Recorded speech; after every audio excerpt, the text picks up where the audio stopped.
The beauty of recovery is that there we learn the tools for how to deal with life.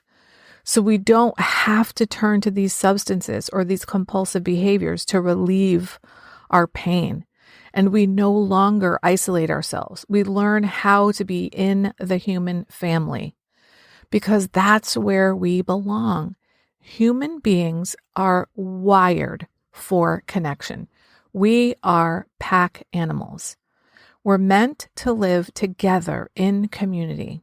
Hi, I'm Barb Nangle. I want to welcome you to my podcast, Fragmented to Whole Life Lessons from 12-Step Recovery, where I help people heal their emotional, psychological, and spiritual wounds and make deep, lasting changes in their lives. I'm the founder and CEO of Higher Power Coaching and Consulting, LLC, where I coach people on how to develop healthy boundaries. On this podcast, I share my experience, strength, and hope from recovery. I don't support or endorse any particular 12-step recovery fellowship, and I don't claim to speak for any particular 12-step fellowship. I also don't believe that 12-step recovery is the only way to recover. You might need additional help. My hope is that you'll find my words concretely helpful in improving your life, whether you're in recovery or not. This is episode 147. You are not alone. There are others just like you. This is one of the most powerful lessons we learn in recovery, that we are not alone. It was reinforced for me today when I was looking at the weekly email from Postsecret. If you're not familiar with Postsecret, I want to take a moment to introduce you to it. It was started by Frank Warren a number of years ago as a community art project through the mail. And I just read that it's now the largest advertisement-free blog in the world. Frank lost a couple of dear friends to suicide, so he volunteered at a couple of suicide prevention hotlines. And one of the things that he realized is that most people don't actually want to die. They just want the pain to end. And for many, many people, their pain comes from holding on to some secret that is just fucking killing them. And he felt like, well, if people just had an outlet to share their secret, they could unburden themselves and they would no longer want to kill themselves. So he started something called Postsecret, where he invited people to mail their secrets to him anonymously. And many years later, it's turned into this enormous life-saving project where, among other things, he does live events, often at college campuses. He sends out weekly emails. He has a website, a Facebook group, a Twitter page, an Instagram page, and he shares these secrets anonymously. I was lucky enough to be able to go to one of the public events a few years ago, and it was incredibly moving. Among other things I've learned from Postsecret is that there are so many varied characters in the human race. There are some fucked up, crazy individuals out there. There are some unbelievable, loving people out there. There are some weirdos out there, and it doesn't matter how weird you are or how kind you are or how evil you think you are. There are other people like you. And there are also so many people who are utterly different from you. So many of us have really, really powerful secrets that may feel so shameful, whereas other people might think that secret is no big deal. For example, Frank says the number one secret shared with him is that people pee in the shower. Well, guess what? If you're ashamed of that, join the club. Most people pee in the shower, apparently. I guess that means it's normal, so there's no need to feel ashamed of it. And even if it wasn't normal, you still don't need to feel shame about such things.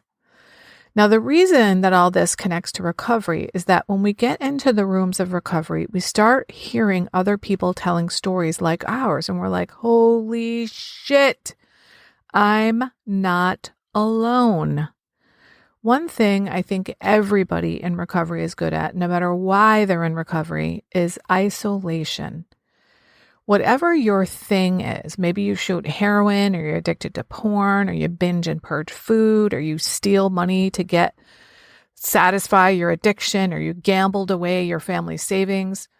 So you do your thing, and then what we do is we isolate, and then we bathe ourselves in shame, which just makes us want to use more.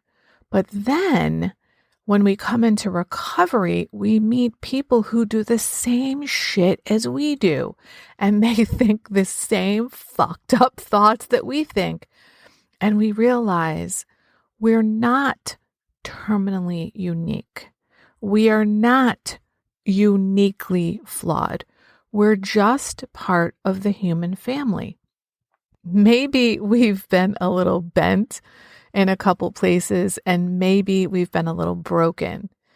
And maybe we didn't learn tools for how to handle the ups and downs of life. The beauty of recovery is that there we learn the tools for how to deal with life. So we don't have to turn to these substances or these compulsive behaviors to relieve our pain. And we no longer isolate ourselves. We learn how to be in the human family because that's where we belong. Human beings are wired for connection. We are pack animals. We're meant to live together in community. I remember hearing in my first few months in recovery, we are addictive and compulsive in isolation, and we heal in community.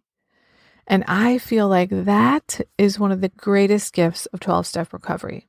There's so much about recovery that's fantastic, but for me, one of the greatest gifts is that we don't do it alone.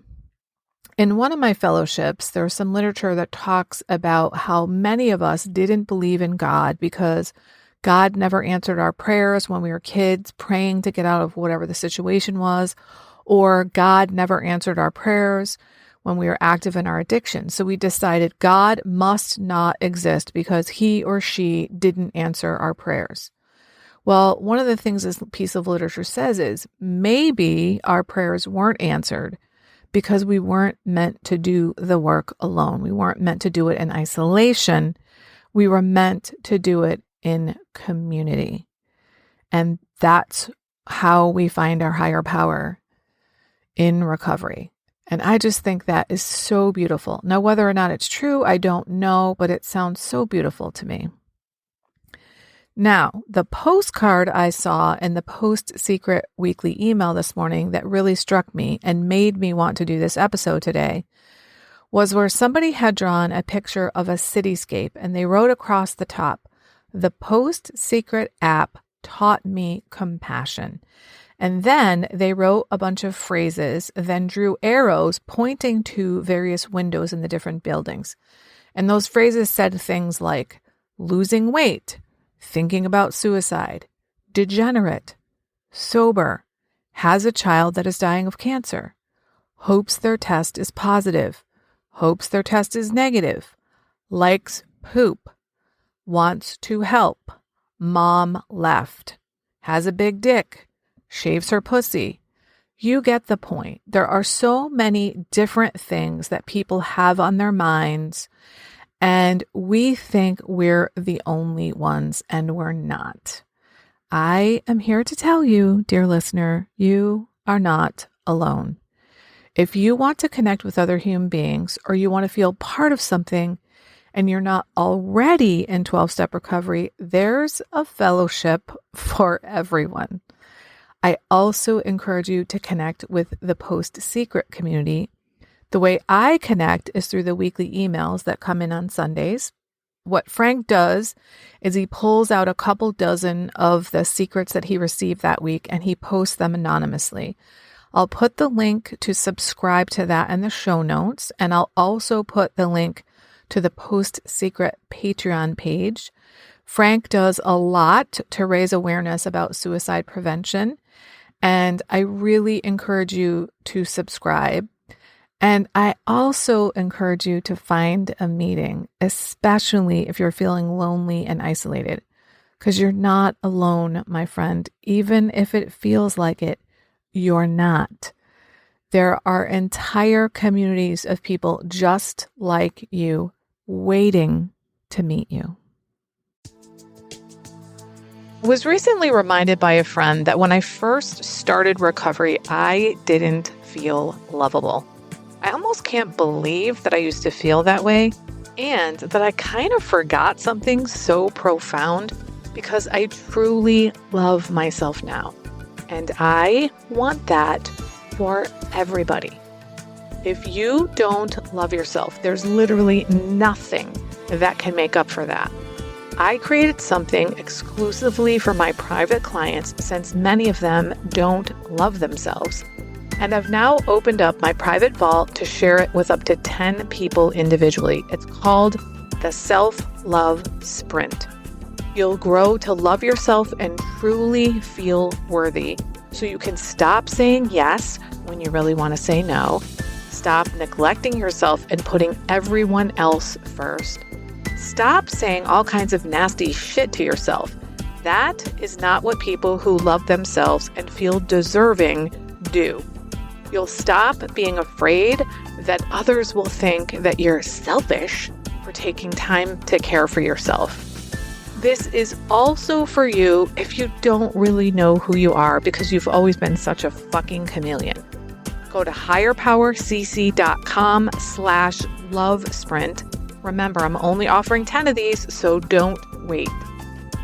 If you like this podcast, and I'm guessing you did or you wouldn't still be listening, then you're gonna love the other things I have to offer. If you'd love pre-release podcast scripts and episodes before anyone else gets them, or if you'd love access to content from my private vault that I developed exclusively for my private clients, which is like having a work session with me without me actually being there, go to patreon.com/higherpowercoaching. There are 3 tiers ranging from as low as $4 up to $24 a month. You'll also love my weekly newsletter, Friday Fragments, which has content very similar to the podcast. You can check it out at fridayfragments.news. That's fridayfragments.news. Please like and subscribe to my podcast on your favorite podcast outlet. I'd also love it if you'd leave a review, which you can do either in the show notes or on Apple Podcasts. It really helps other people find my podcast so they can get the benefits you've gotten from listening. If someone came to mind when you listen to this particular episode, please share it with them. And my favorite place to hang out on social media is Instagram. I'm at Higher Power Coaching. Please DM me there. I'd love to hear what you got from this episode. I run group and private coaching programs on building healthy boundaries. Whether you need help with boundaries in your personal, professional, or romantic life, I can help. Head on over to barbchat.net, where you can hop onto my calendar for a free 30-minute Better Boundaries consultation. My ideal client is someone who is ripe for change. If that's you, I would love to work with you. My goal with all my work is to help you make lasting changes in your life like I've made deep, lasting changes in my life. Remember, it's never too late to recover. No one is beyond hope, and healing is possible. Thanks for listening.